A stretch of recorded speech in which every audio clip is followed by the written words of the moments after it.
आज हम लोग पढ़ेंगे घातांक। घातांक का मतलब क्या होता है? किसी संख्या को छोटा करके लिखना, मतलब किसी संख्या को संकेतन के रूप में लिखना। जैसे मान लो हमने लिखा 1000,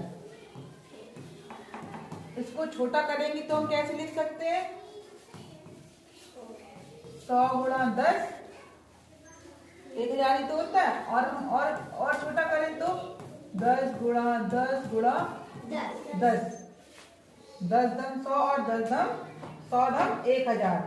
ठीक है। और इसको छोटा लिखे तो हम लिख सकते हैं 10 को हमने कितनी बार लिखा है? 3 बार। तो 10 की पावर 3, इसको बोलते हैं घात।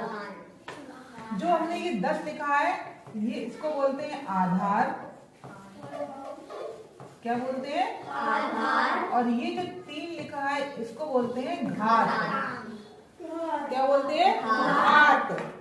क्या बोलते हैं? घात। यानी कि 10 की घात 3, इसका मतलब है कि 10 का गुणा हमें कितनी बार करना है? 3 बार करना है। तो ये हमारा 10 की घात 3 हमने क्या कैसे लिख दिया? संकेतन के रूप में लिख दिया है, किसी संख्या को छोटा करके लिख दिया है। तो इसी को हम कहते हैं घात।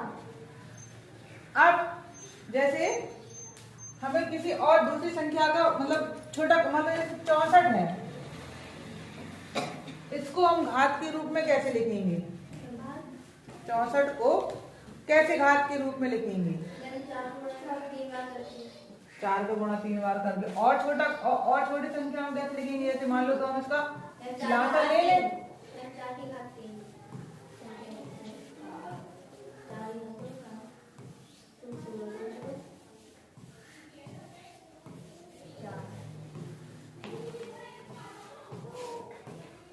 कितनी बार आया?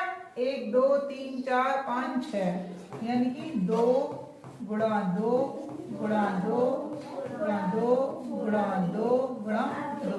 कितनी बार हो गया? 6 बार। तो हम इसको 2 की पावर 6 लिख सकते हैं। 2 का गुणा 2 की घात 6 लिख सकते हैं।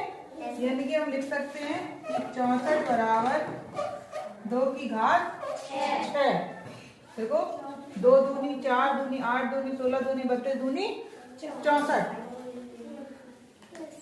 तो 64 को हम लिख सकते हैं 2 की घात 6। अब ये संख्याओं का गुणा कैसे करेंगे हम? ठीक है।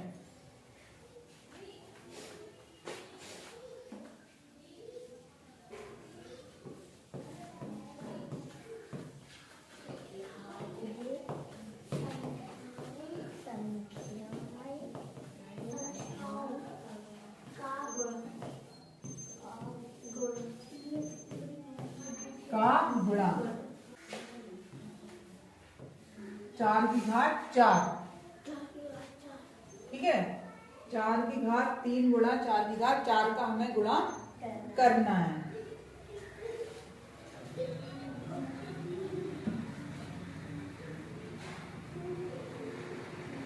तो हम क्या करेंगे? इसका मतलब हो गया 4 गुणा 4 गुणा 4, और इसका मतलब हो गया 4 गुणा 4 गुणा 4 गुणा 4, यानी कि 4 का गुणा हमें कितनी बार हो गया?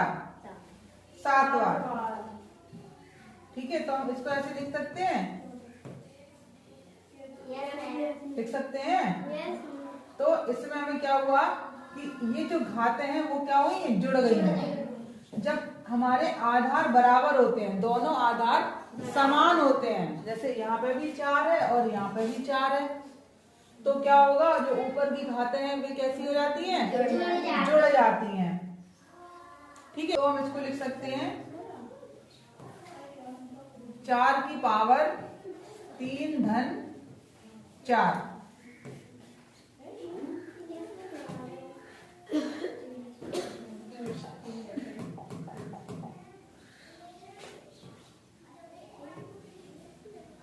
ऐसे इसको हम लिख सकते। जब हम इसका गुणनफल करेंगे तो इसको ऐसे लिखेंगे।